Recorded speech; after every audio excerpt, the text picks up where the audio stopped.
us?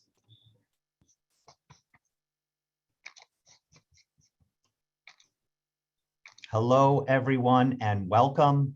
My name is Gary Parker. I'm the Associate Dean for External Affairs and Director of the Clark Fox Policy Institute, the Brown School at Washington University in St. Louis, and welcome to Open Classroom. This is the Brown School's platform to open our virtual doors and bring to you the researchers, the students, our community partners, and allowing you an opportunity to hear directly from them. And today, as part of our Advocacy and Allyship series towards a more racially just St. Louis. This is part of the Brown School's Black History Month programming, and it's been co-sponsored by the Clark Fox Policy Institute. We're going to put a link in the chat feature for our Black History Month website. I really encourage you to check it out and see some of the other amazing programming that we have coming up this month. I want to give a special thanks to the Robley Foundation for their support of this series, and of course to Janet Gillow, our unstoppable Director of Professional Development, who is really a key role in keeping Open Classroom up and running so successfully. I want to share with you that today we had over 900 registrations for this event, which I think speaks to the timeliness of today's issue and the real need for wanting to have information about how to actually move St. Louis towards that more racially equitable place. So we do want to hear from you. If you have a question for one of our panelists, please send it in through the Q&A feature, and we will relay those to our panelists. And now I'd like to introduce Cynthia Williams, who's the Assistant Dean of Community Partnerships at the Brown School, and she also has led our Black History Month programming for the last few years, and she is my co-moderator for today's event. Hi, Cynthia, how are you doing? I'm doing well, Gary. Nice to see you, and welcome to our panelists. Welcome to Black History Month, and thanks to all of our audience and panelists for attending this Advocacy and Allyship program series. This series today will talk about the tragic events and startling health disparities that brought focus on St. Louis as a community with much work to do to achieve racial equity. Recent years have brought redoubled efforts to organize, gather data to better understand the underlying issues, and implement innovative strategies to reduce inequity and create a safer, healthier, and more vibrant community for all St. Louisans.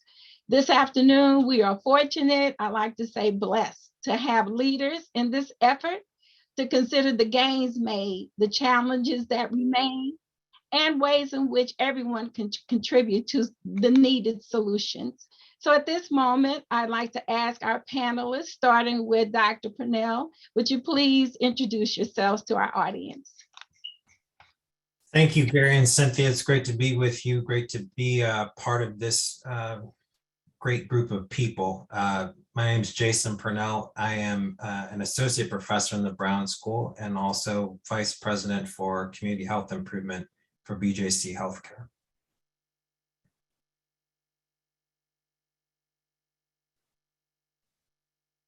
Charli. Hi, Cynthia and Gary. Thank you for having me today, and happy Black History and Futures Month.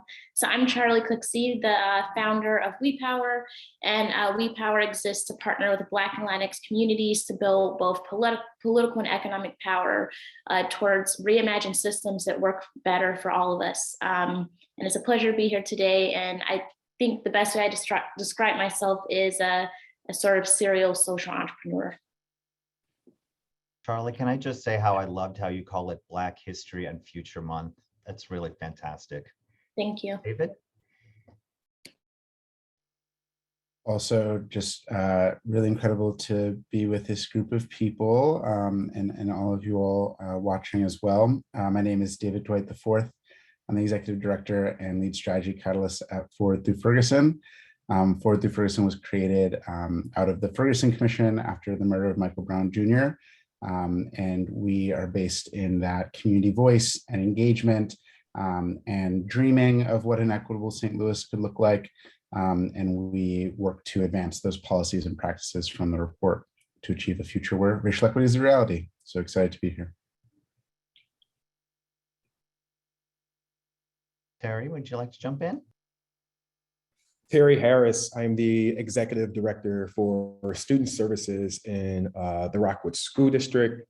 Happy to be a part of this panel with these amazing people on this very special day, 2/22/22. Yeah, I know that there is some brilliance behind picking this day, and hopefully we get to share some brilliance today as we look forward to moving our region forward for the sake of all of us.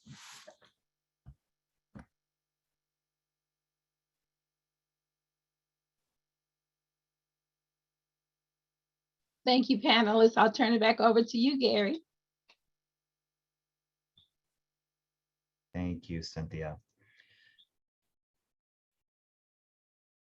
So could you tell us, and this is for all of our panelists, how the work that you are doing within the region contributes to racial justice? And anyone can feel free to just jump right in on that one.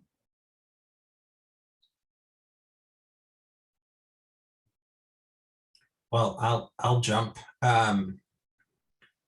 The current work that I'm doing associated with BJC and the community health improvement work is really focused on eliminating health disparities in the service areas that BJC serves, with an initial focus on the city of St. Louis and North St. Louis County. So this is really an exciting opportunity to take some of the research that was done through Health Equity Works and in partnership with colleagues Daryl Hudson, Bettina Drake, and Bill Tate here at WashU, Keith Elder and Keon Gilbert at SLU, and also Melody Goodman and Bettina Drake in the medical school on the For the Sake of All project. And the 6 areas of recommendation there, and begin to translate that into some activity with a major institution in the St. Louis region, thinking about our role as an anchor institution, the ways in which we invest in community and economic development, a focus on diabetes and the food access environment in our region. Also looking at infant maternal health and wellness. One of the most striking disparities that always catches my breath whenever I talk about it is the fact that Black infants are 3 times more likely to die before their first birthday than white infants in St. Louis. So tackling that issue, and then building on work to support health and wellness and academic achievement in schools. So those are the 4 ways in which BJC and our community health improvement work is working to address racial justice and obviously redress decades of disinvestment and on purpose conscious policy choices that have resulted in highly segregated and disparate outcomes for the St. Louis region. Thank you, Jason. I'd love to hear Charli on this question. Yeah, sure. So I would say at the most basic level, the way that WEPOWER is contributing to the work of racial justice here is really holding space, holding physical and figurative space for everyday people, particularly Black and Latinx people, to do a myriad of things. First, dream, which I think is so often not afforded to everyday people. So we are very intentional about how do we hold space for everyday people to not be trapped inside of other people's dreams, or as Adrienne Marie Brown says, their nightmares, and the ways that that manifests in systemic inequity, but hold space for folks to say, this is a future that we know is necessary and possible, and not just dream, but transition or transform those dreams into building and wielding enough political and economic power to bring those dreams to bear. And I would say the other piece of that, which super fortunate to partner with Dr. Terry Harris and others, is holding space for folks to engage in healing and wellness work. One of the, I think, the challenges of this work is we can rearrange the actors. But if we're not thinking about power building and thinking about systems change from a lens of acknowledging the trauma that comes with inequity, we see a reproduction of white supremacist behaviors and power hoarding. And so when we hold space, it's about the dreaming of new policies and systems. It's about building and wielding power, but it's also being intentional about the healing work that has to happen so we can undo the harm of systemic inequity and the trauma that comes with it. Thank you. Dr. Harris? Yes, so Dr. Purnell said that Black babies are 3 times more likely to die before their first birthday than white babies. And I think when they then get to 2 or 3, if they're lucky enough, then 4 and 5 and enter schools, the school system is in some regard killing their spirits as well. Dr. Patina Love wrote an article called Spirit Murderers. So my work has really been around liberating students, activating their voices, allowing to, or create a space to create agency so that kids can be seen. But I will also say that my work has shifted over the last few years. We're entering a space and a state and education, both as a country as well as locally, where I'm not owning this, but there are people who are trying to eradicate any and everything around Black and brown people, right? Your books, we're going to ban books. Anything and everything is considered C or T when we're just really trying to talk about representation. And so my work now, instead of fighting that energy, my work has really shifted to how do I create spaces where Black and brown students feel elevated enough to be seen, to be heard, to know that they're appreciated, to know that they're valued. And it's really simple, right? It's really simple. So you have the infant mortality rates, and then you have this spirit murdering that is happening in schools and as well as our country. And so for all educators who are talking about social justice work, we must have our foundation steeped in seeing the humanity of Black and brown kids as the start before we can do anything. And if we're not doing that work, then I'm not really for sure what we're doing. So I've shifted my work to clearly allow students and their families to know that they're seen, that they're heard, that I see their humanity, that we appreciate them, and that they're loved, because kids are entering spaces where they don't feel that love. Thank you. David, did you want to share? Sure.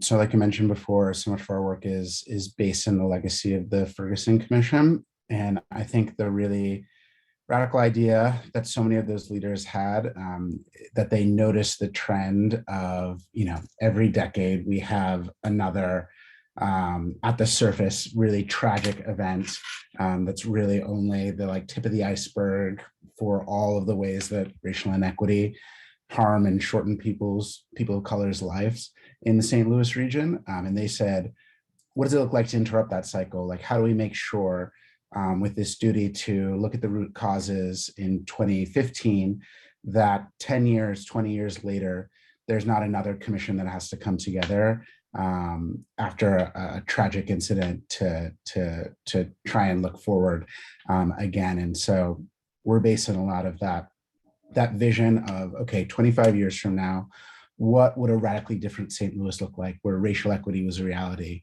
What would that look, sound, and feel like walking around a neighborhood, dropping off your kids at school, heading into work, taking transportation in whatever form across the region? And then once you set that radical vision, it means some pretty urgent things for how we order our steps today.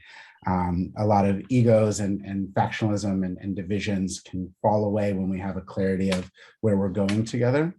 And so our work in terms of contributing to racial justice is around this idea from the commission of creating a problem-solving machine, right? What are those essential components for a movement to achieve equity? And back when Charli was our interim executive director, lead catalyst, we formed an action plan and an equation for equity to achieve that. So we focus on advocating for policy and systems change, and also making systems change more accessible to everyday people. We focus on building racial equity capacity so that individuals at whatever their space or place or sphere of influence have the skill and will to shift systems and power. And then we focus on sustaining the work. So how do we invest in the people, the healing, and also the financial investment into especially Black and Brown-led initiatives so that we can advance this work. And then lastly, the heart set for the work, because how we show up matters, and how we share and shift power matters, interact with each other. And so that's our kind of framework for how we contribute to racial justice. Thank you. Dr. Purnell, you began the conversation, so I'm going to go back to you for a moment. Regarding the tragic events and disparities that are here in St. Louis, I'd like to start with you with this question and then move throughout the panel. What has particularly of the events and disparities here in St. Louis has motivated your own engagement and leadership?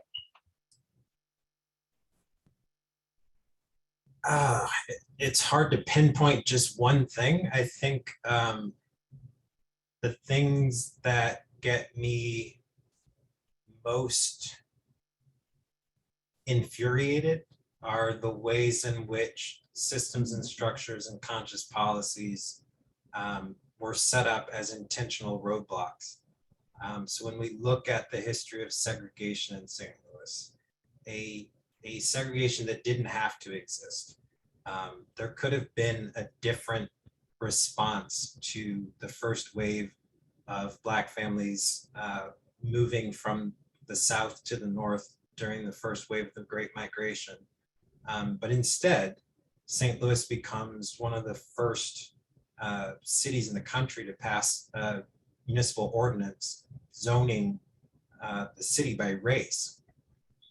And then becomes an innovator in segregation over the next several decades through restrictive deed covenants and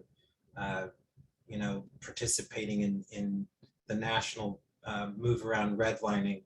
And the thing that strikes me is that we talk a lot about individual effort and personal responsibility in some of our political debates. It wasn't that our ancestors were not trying hard enough.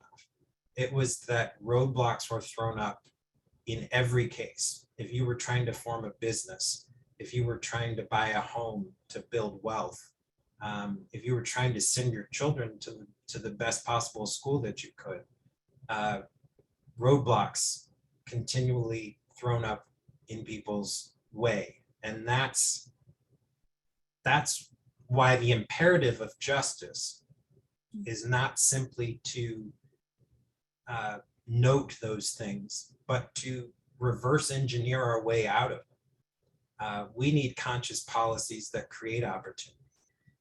We need conscious policies and activities that are actually going to address the cumulative impact of those roadblocks across generations and put people on a pathway to greater opportunity going forward. So when I think about the intentional ways in which people have been barred from opportunity, that's what strikes me the most and what motivates the work that I'm doing. Thank you. Anyone else on our panel? May I go to you, Charli? Sure, Cynthia. Well, first, I would say it's exhausting that tragic events have to be the catalyst for us waking up or paying attention to the need for transformation. And often those tragic events being the publicizing of Black bodies dying at the hands of systems that don't value our lives. So just want to name that. And I look forward to a day where tragedy isn't the catalyst. But for me personally, I would say it's been an accumulation of really personal experiences since I was a little girl. So the first one that comes to mind is the moment when I was in middle school, where I went from being an only child to my cousin becoming my brother because his father was incarcerated for nearly a decade because of drug addiction, and his mother was navigating housing insecurity. And so very early on, I've seen firsthand, experienced firsthand the way that racial injustice can impact the quality of particularly young people's lives.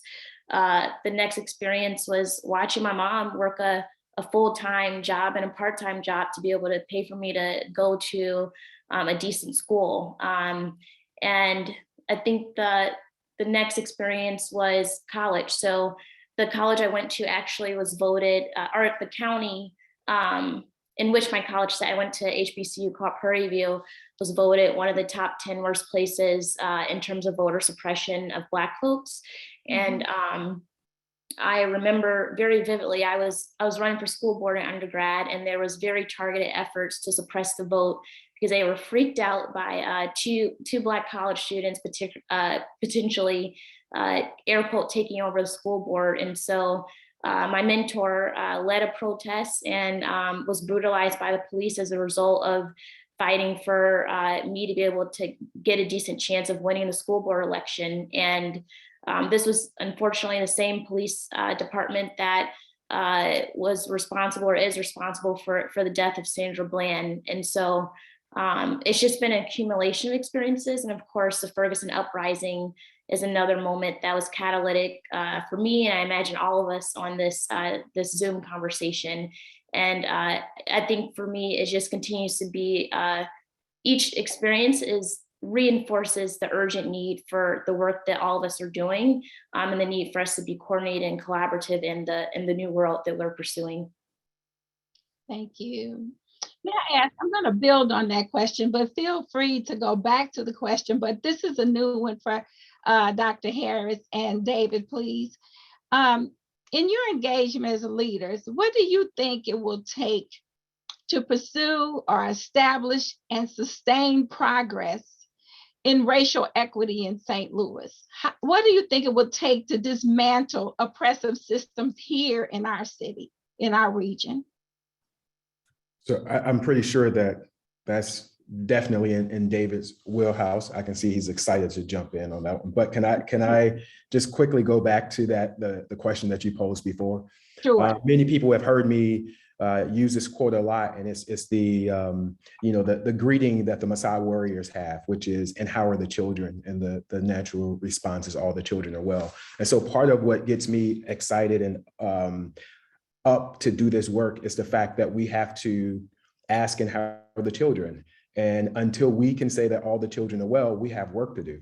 I'm so grateful to be on this panel with all of you, but Dr. Purnell, I use your work for the sake of our report for many, many years in education. That is enough to get us to continue to have some of these conversations. When we take a look at and think about in 2018, I think 2018, there was a equity indicator report that came out by the city of St. Louis, and they looked at 8 areas.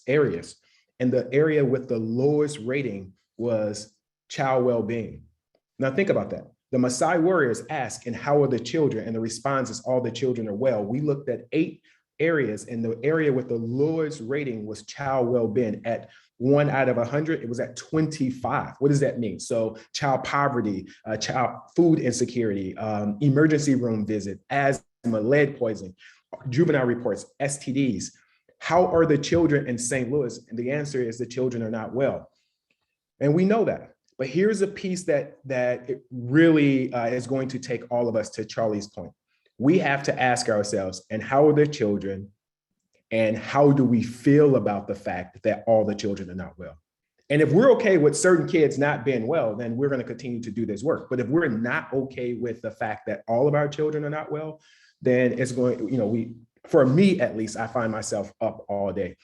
So I would encourage everyone who's listening to this to go and, I think it was 2018-17, Google the equity indicator report from the city of St. Louis and take a look at that number and ask yourself, are you okay with child well-being being 25 for a great city like St. Louis? Google the report by Dr. Purnell, for the sake of all. Google the 2 school reports that came out from David's group, taking a look at Black students being suspended at a rate that's greater and higher than any other students around the region. Are we okay with the fact that our students are not well? David.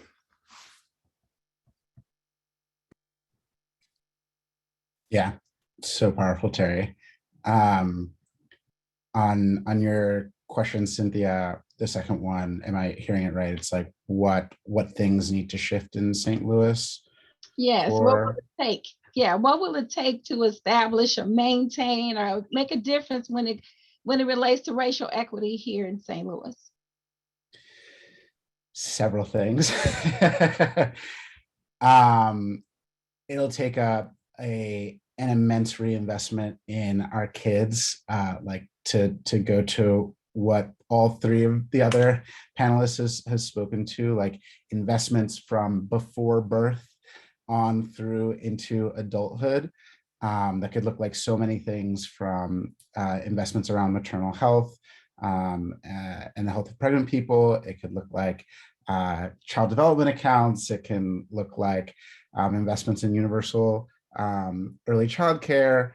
And these are all, I'm just really just shouting out the work that other panelists are doing right now. So that's one thing. I think it'll take another generation of political leaders that are invested in equity. I think we absolutely had some new leadership come in the 8 years since the killing of Michael Brown. And I think we need to take it even a step further, because I think there have been a number of roadblocks in legislatures and elected houses. I think there has to be some of what Charli was talking about before in terms of power and decision-making by people of color, Black and Brown people in St. Louis, and voice, not just voice, but moving beyond voice towards actually being able to design and shape. And then the last thing that I'll mention is like reframing of how we think about equity in the St. Louis region and justice, where often we kind of think about it as like a hobby or a thing that we section off, or we think about it as charity. And we have to like radically think of it differently as something that has to be like baked in and integrated into all we do. Corporations, universities, education, health, rather than something that's kind of separate or extra or like sprinkled on top. Those are a couple things, but I'm sure other panelists would have other ideas. Yeah, I would, go ahead. Go ahead, Charli, please. To build off of David and Terry's reflections, I would add that, and I think WEPOWER for the Ferguson and Ed Equity Center learned some tough lessons in our efforts last year around pursuit of a K-12 reimagination campaign. But I think a big thing that's going to require is pairing a pursuit of policy change with mental model shifting. And what I've been learning the hard way is that policies are as effective and as sustainable as our ability to shift those mental models. And I think often we think about the hard, tangible, like if we can change this law or increase resources by this X amount, then it'll lead to these equitable outcomes. But really at the most fundamental level, if we're not shifting hearts and mindsets, the policies only last so long, in my opinion, or the ground isn't as fertile for policy change to be true. And someone on my team actually gives a really great example about the Brown versus Board of Education and how we were able, in theory, to shift policies around education. But when we look at a place like St. Louis, we're just as segregated, if not more segregated today. And so we have to think about the both and then I think David said it, but just building on that, we need not only new actors and new leaders, but we need new actors and new leaders leading and acting differently, because we often do that dance of rearranging people or having new faces, but we're not shifting our mindsets, our culture, our behaviors, and the ways that we all work together. Thank you, Charli. And towards that point, this is part of our Allyship and Advocacy series, and all of your organizations are doing such incredible work. What would you say to the white allies who are watching this, who want to engage in the movement and want to support the work and do it appropriately?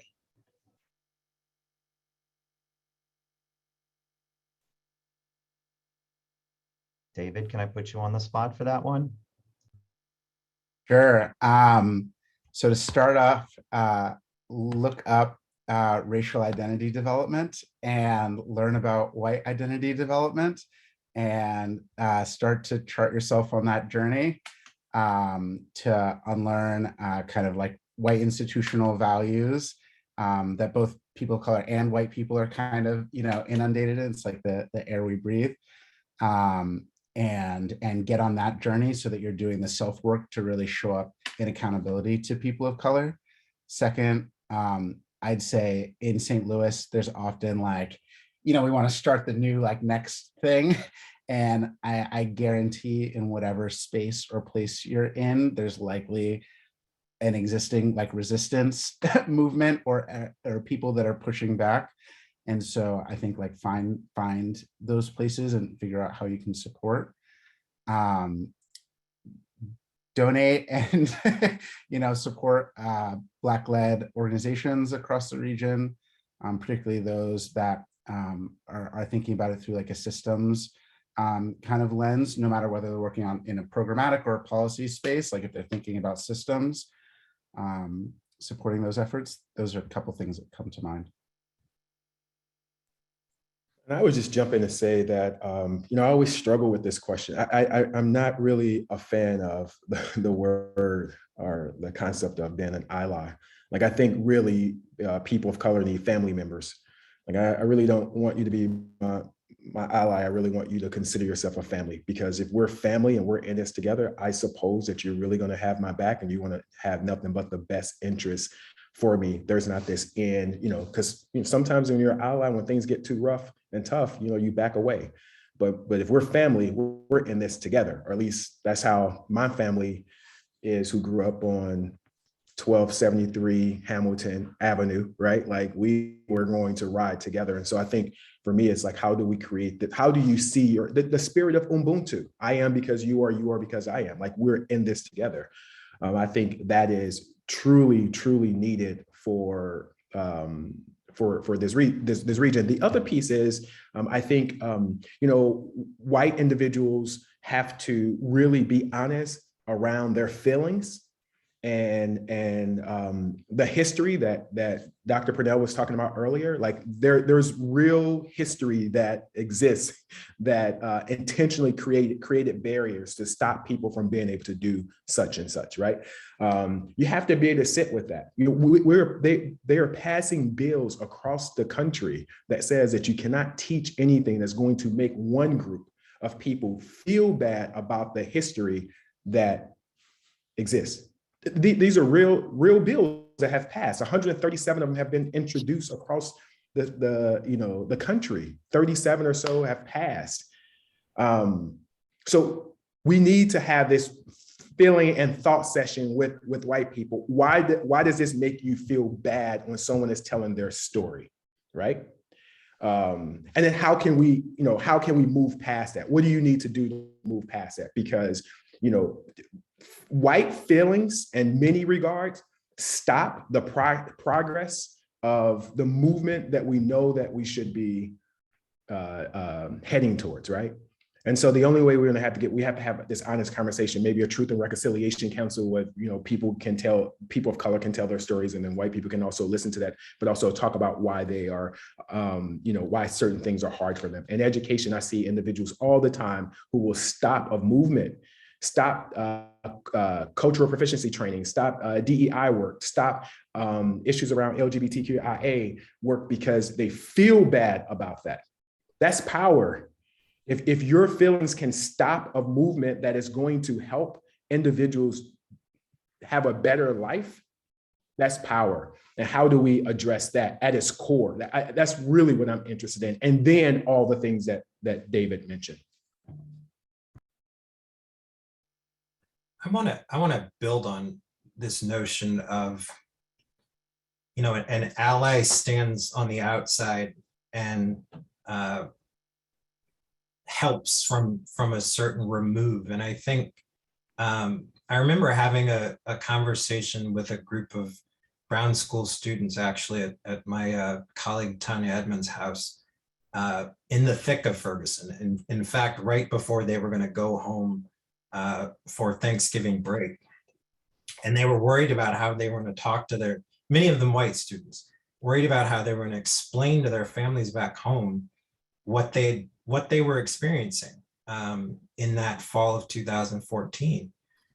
And part of what I said to those students, and I meant it, was it's a little unfortunate that you've been given the message by some well-meaning people that you will never know what it's like to be Black in America, that you can never enter into my experience as a Black man if you aren't also a Black man.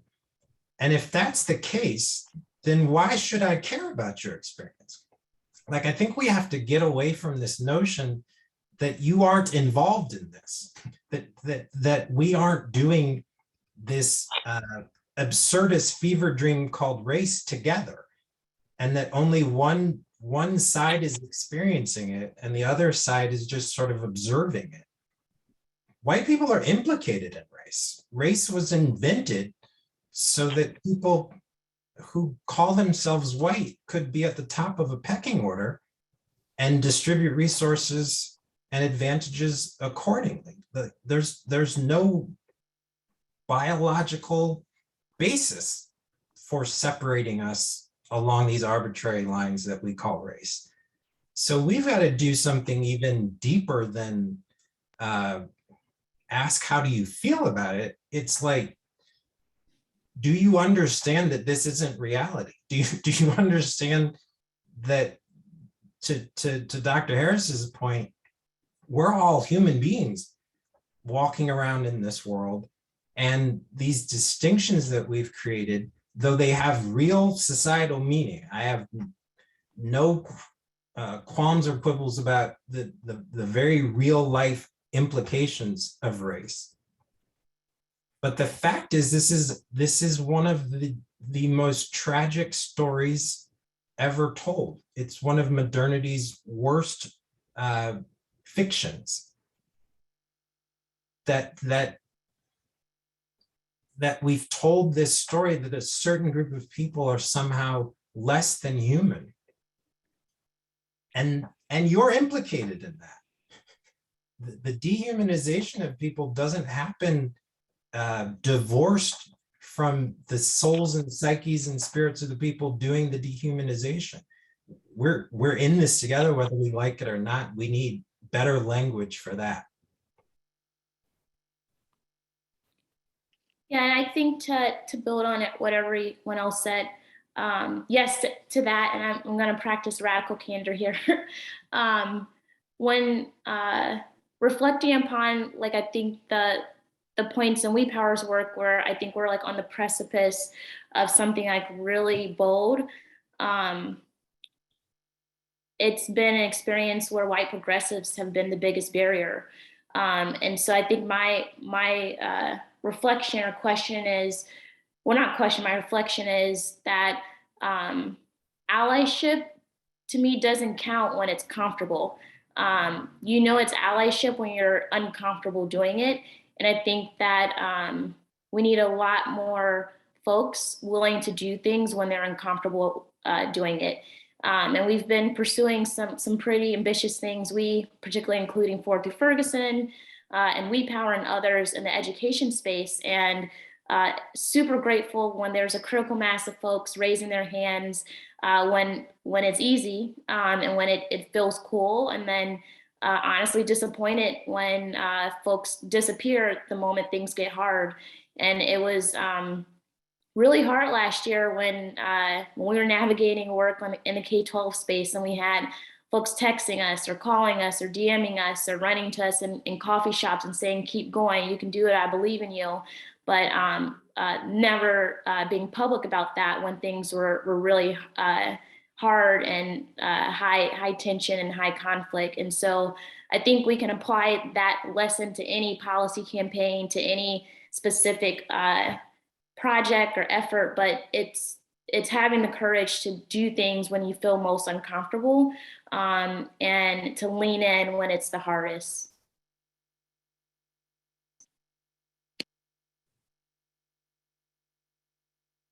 And I quickly add, yes to everything. I think our allies or our, for me, wanting to have family members, we got to ask ourselves, what do you feel like you're giving up if we share? Right? I mean, you have all the things that you have, and if we're able to create an equitable space for others, what do you feel like you're giving up?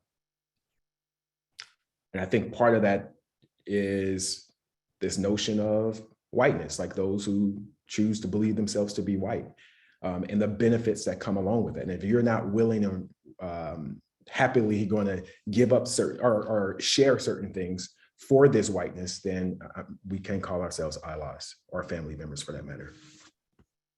There's enough for all of us. Thanks to each one of you. I'm going to go to a question from the audience. This question is from Laura. Each of you have built real sustained momentum for racial equity, especially since 2014, and you have experienced different aspects of intense backlash. Given those contradictory forces, where are we at this moment? Building momentum toward equity, resisting white nationalist backlash, both and? So I'll turn to you, panel. Is there somewhere we can read that question? Look in the chat. It's in the chat. Oh, I see. Charli. And sometimes maybe I spend too much time looking backwards at history, but I have to put this in the context of history. I mean, what we're facing is not new. You can time your watch to progress made on civil rights and the backlash that will occur afterwards. We can go as far back as Reconstruction, or we can go, to the election of Barack Obama. I mean, it's that sweep of history. It ought to be predictable by this point. And I think as we are in this Black History Month, we have to draw on the strength of our forebears and our ancestors who looked at those odds from vantage points that were a lot less comfortable than what we have, and kept pressing forward. So what I think is we don't have the luxury of worrying about the latest round of backlash. If we're good students of history, we expect it, we anticipate it, and we pivot and move around it. I don't feel in any way hamstrung or paralyzed by the notion that there are people who are opposed to racial equity. That it's, to me, it's like, and so if you have,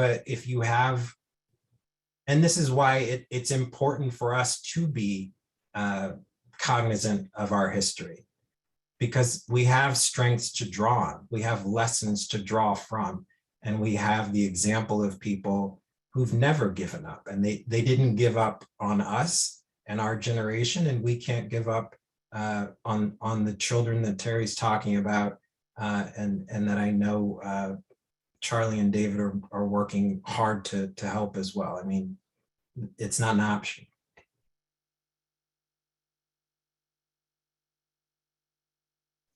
We're getting a lot of folks who are asking about books or other resources that you can direct them to. I know you mentioned the For the Sake of All report and a few others. Are there other things that you would direct our viewers to?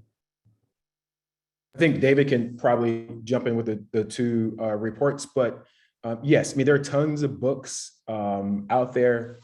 Read all those. We can put a list together, but there's some legitimate work that has taken place in the St. Louis region that we can take a look. Read For the Sake of All, part 1, 2, and 3. I know Dr. Purnell changed the name, so please tell me the new name, but for me, it would always be For the Sake of All. Read Charli's WEPOWER playbook around early education. Read the 3-4 reports that came out from David's organization. These people who are on this panel right now have put out some great work that really shed light on the region. So yes, read all the, the wonderful big name books that kind of talk in general, but there are some very specific things and reports that are out there that you probably should be aware of.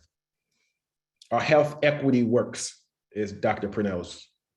And David, can you share the two school articles? And I think you guys also did a police reform article. And maybe Charli, you can talk about your WEPOWER. Yeah, I can.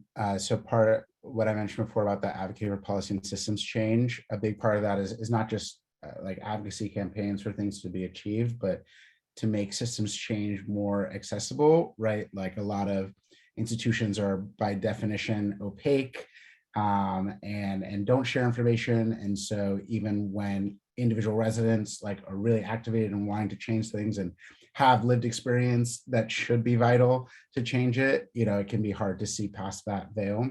And so we do a series called The State of St. Louis, each year releasing kind of deep dives to show that. And so I'll post a couple of those on education and police reform in the chat. And I will drop a few things in the chat as well. I believe that reading is important. And I also am not fully clear on the audience here, but I would be shocked if a lot of folks present today didn't read quite a few of these very important resources. And so I think, yes, reading is critical. And I think that you can never build enough context, but I also think we have enough context to move from reading and thinking and maybe pontificating to like action and solidarity. There are active campaigns and efforts that are happening across our region where we need action and public support. And so I know there's campaigns that are happening at 4th through Ferguson with other folks focused on public safety and reimagining that. There's work happening at WEPOWER with our partners focused on early childhood and economic policy change. So I would love for you all to lean in on our work and our partners' work. I think we have to just be careful with not leaning into the analysis paralysis because no one will ever know all of the answers, but we learn by doing and showing up through different actions and through deeper collaboration. But specifically, we're WEPOWER and Gateway Early Childhood Alliance and Kids Win Missouri. We're launching the Early Childhood Power and Policy Action Group this Saturday. It's kind of like phase 2 of our work to increase funding and shift policies in the early childhood space. So we'd love for anyone to consider joining that action group where we will be co-creating policy, centering Black and Brown providers and parents, and pursuing campaigns that bring those policies to life. So I'll drop a link in the chat. In that spirit of advocacy and action opportunities, something we heard from residents when we took that state of police reform to them is that alternatives to police first responders was like top 2 items that people raised up. And that's kind of blossomed into some advocacy around actually having a pilot program launched in the county. So if you follow our newsletter, we're going to be looking for people to do canvases so that we can actually engage more community members around it, and hopefully some forums coming up. To the panelists, I'd like to ask this question. I refamiliarized myself with the power of acknowledgement and the 7 principles. So in the spirit of allyship, advocacy, and activism, would each one of you give me your idea about the importance of acknowledgement by organizations, institutions, communities about the damage done through action or inaction related to racial inequities and disparities? How important do you think acknowledging the part played or the inactivity of organizations? May I start with you, David? Yeah, you can. I think it's not sufficient, but is necessary because people of color have been gaslit about it for so long, and kind of been told that the state of things and this kind of like institutionalized dehumanization is the norm, or is like invented or made up in the minds. So I think in that sense, acknowledgement by institutions of power is important, but I think it's like not at all sufficient. And I think we saw some of that like post the murder of George Floyd, where everybody and their mother had a statement out about the need to acknowledge their history and be different for the future, and even pledging billions of dollars. But when you actually look at that, it's a fraction, like a minuscule part of those commitments have actually been implemented, and a lot of these institutions kind of backslid from that initial acknowledgement. So yeah, I think the acknowledgement without actual action, acknowledgement without a plan around power sharing, acknowledgement without defined metrics for change that get tracked is can be kind of cheap. Thank you, David. I'm looking for a movement toward unmuting, so I might have to volunteer. Okay, Jason, thank you. I mean, I want to largely amen what David said. One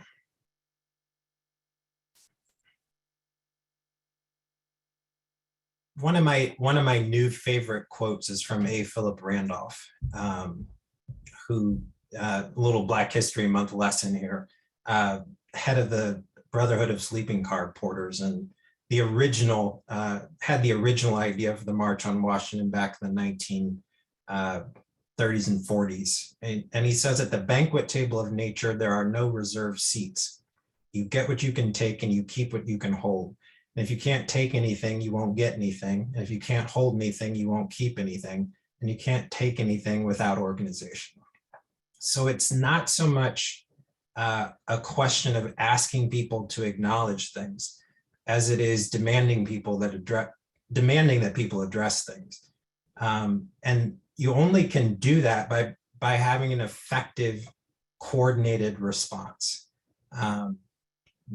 That is what's going to lead to the kind of change we're looking for. And I go back and forth on this notion that we have to change people's hearts and minds first. I'm not so sure that's true. I think we have to be better organized. I think, the equation that I used to share with my students was that progress equals what's right plus what works. And we have to be as focused on being effective as we are on being righteous. That means a level of sophistication, a level of planning, a level of coordination, a level of getting over your ego and getting out of the way if necessary in order to affect the kind of change that you want to see, and having, as Charli and others do, very specific plans and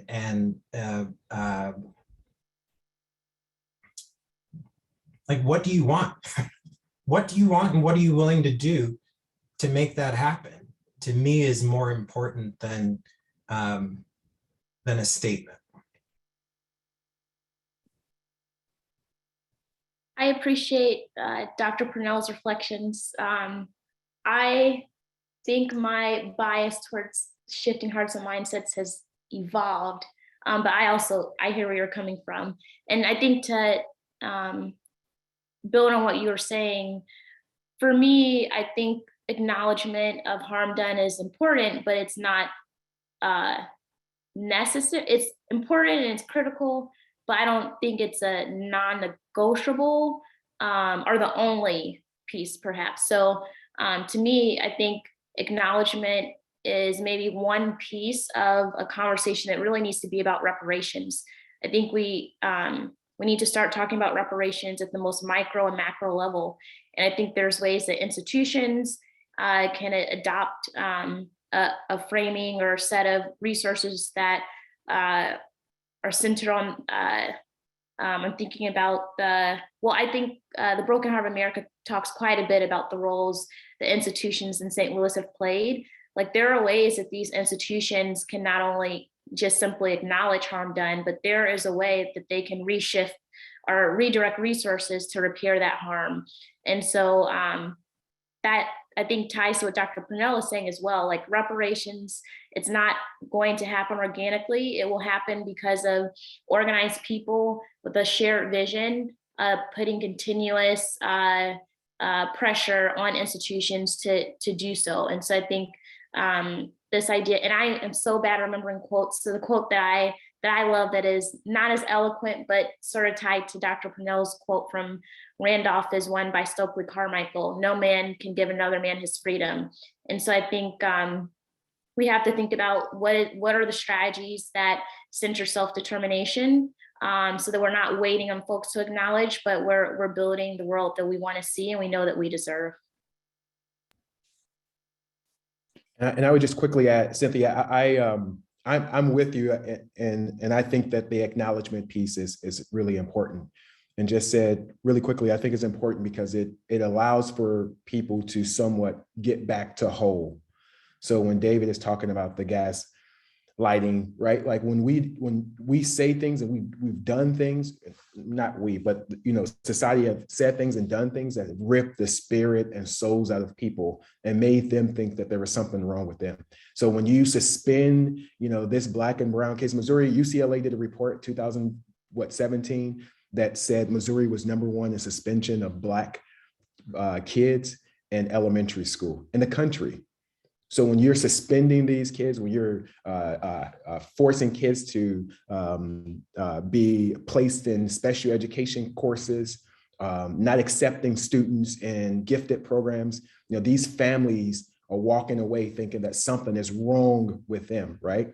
And it's not, it's the system. And so the acknowledgement of the system as a failure to these individuals can somewhat create a healing space for those mothers, those Black and brown mothers, those Black and brown dads who thought that something was wrong with them. So I get it, Charli. Yes, the reparations, we need to have that, but people also want to be made whole. They want to feel like that they're not the issue. And so part of that acknowledgement is allowing for that person to be able to receive a tad bit of healing.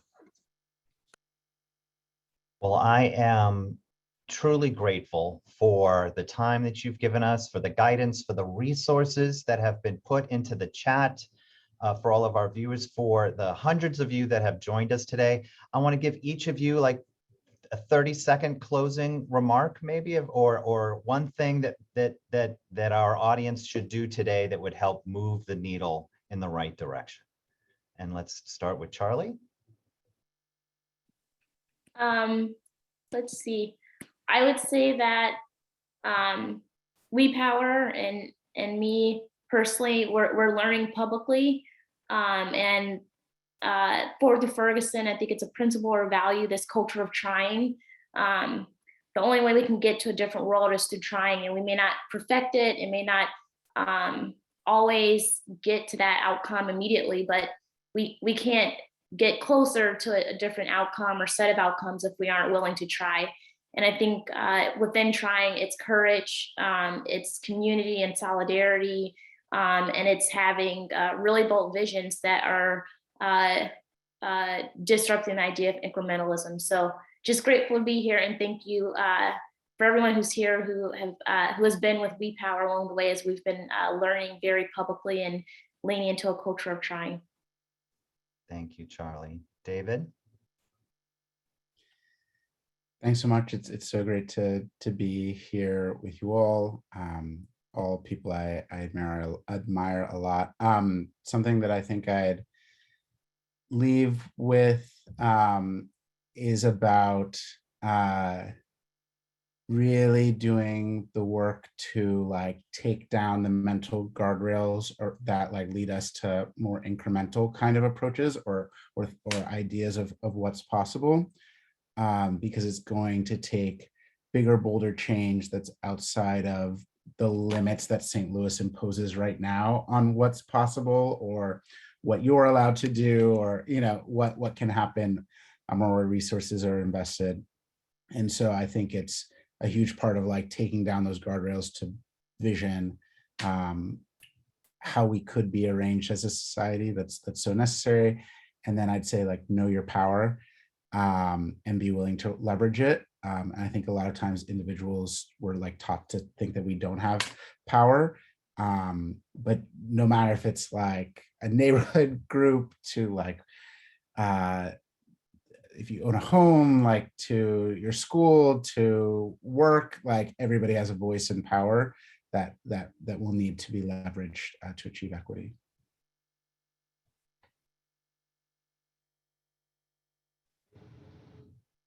Thanks to our panelists this afternoon. We are grateful for each one of you. Also, we want to thank again the Clark Fox Policy Institute and to our audience for joining us throughout Black History Month. We hope that we will see you again in our other programming, which will actually last until March the 1st. So thank you so very much. Enjoy the rest of your afternoon, and we'll see you next time. Bye.